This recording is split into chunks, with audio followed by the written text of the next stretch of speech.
Hey there, Mike with the Madison River Fishing Company coming at you again with another video. We're going to talk fly tying today. This video is going to be geared a little bit more towards beginners.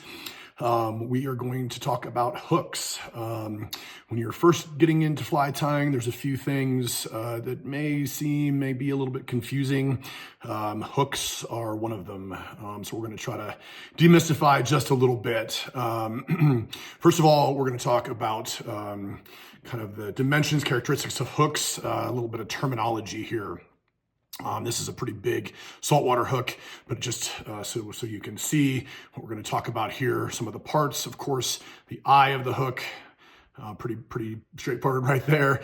Shank of the hook is essentially the platform that you're going to use to tie.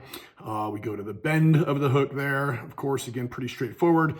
The barb, the point of the hook, and then hook gape or gap. Those two terms are interchangeable. The gape or gap is the distance between the bottom of the shank of the hook and the point. So you'll hear those terms used a lot in fly tying. Those will all vary. Wire size also. All these dimensions will vary based on the size of the hook, the intended use of the hook, fish size, how you're gonna, whether it's gonna be a streamer or a dry fly, things like that. A couple of different things here. There are various bends, and you'll hear those referenced probably a little bit less these days than you did in the past. J bends, limerick, sproat bends, different things like that. That's really, in my opinion, not as big of a deal as it was made out to be or it used to be. Eye orientation, however, two of the most common ones. This is referred to as a straight eye. Most streamers these days are tied with a straight eye. Any fly that you're going to move through the water, you want it to move in kind of that straight line.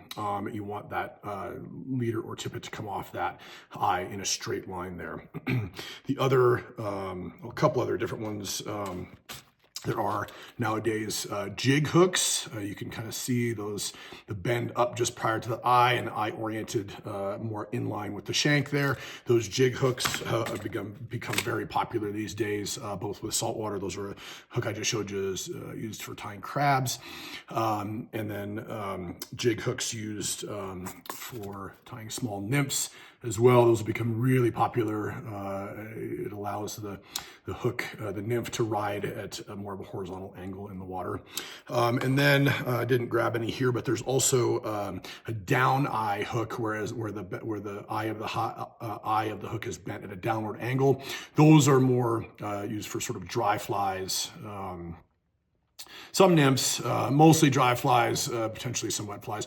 There used to be quite a lot more common an up eye hook. I haven't seen those in quite a few years now, where the eye of the hook was bent up. A little bit kind of less common these days, and I don't find I miss it a whole lot. All right.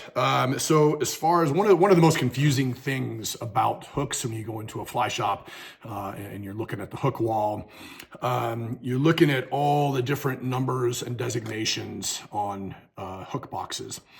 One thing I will tell you, there is not an industry standard as far as hook sizes and styles. So you'll look at one hook that may say 1X strong, 3X long, 2X heavy, whatever the case may be. There will always be a description, some more than others, of the hook on the box. It will tell you a little bit about generally the intended use. This one says saltwater, straight eye, 1X strong. And that would just give you a little bit of an idea of what's in that box. Again, there is no standardization amongst manufacturers. So I will show you this here. This is a hook from Dairiki. That's a size 4. This is a straight eye saltwater hook. This is a size 6 straight eye saltwater hook from a company called Gamakatsu. Those are, for all intents and purposes, identical. So again, unfortunately, the industry hasn't, the fly tying hook industry has not come up with a standardization. So every manufacturer is going to do something just a little bit different. So really the best way to go about looking for a hook for the fly you're wanting to tie is just looking at the hook. I mean, you know, once you've found a manufacturer that you like and you can kind of stay within that manufacturer, you'll get a little more standardization across hook styles and sizes and whatnot. So the 1X long, 3X strong, those kind of things are going to apply within each manufacturer's hook sizes, hook styles. So it'll be a little more standardized per manufacturer.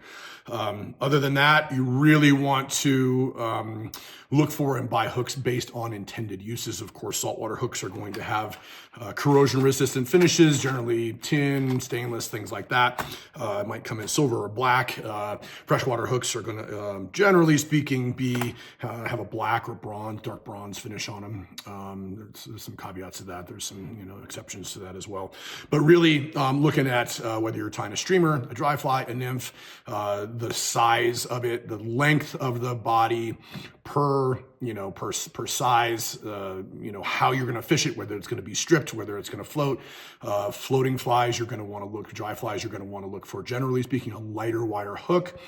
Although caveat to that being when you're tying some larger dry flies, say a big chubby Chernobyl or a salmon fly, where the hook is, a size 2 or 4, you're not going to want generally a light wire in that size because of the pressure on it when you set the hook and you've got a large fish on. A light wire hook in those sizes with those bigger gaps or gapes will tend to bend out a little bit easier. So all things to kind of consider when you're looking for hooks. Of course, your fly shop's going to be able to help you out with that as well. But really no substitute for actually getting the hook out of the box, looking at it, maybe taking it over to the fly bin and comparing it to, something that you're wanting to tie, and buying hooks that way rather than relying on, what it says on the box as far as the description of the hook. So that's our tip for today. Hope that's helpful. We'll be back with more. Stay tuned.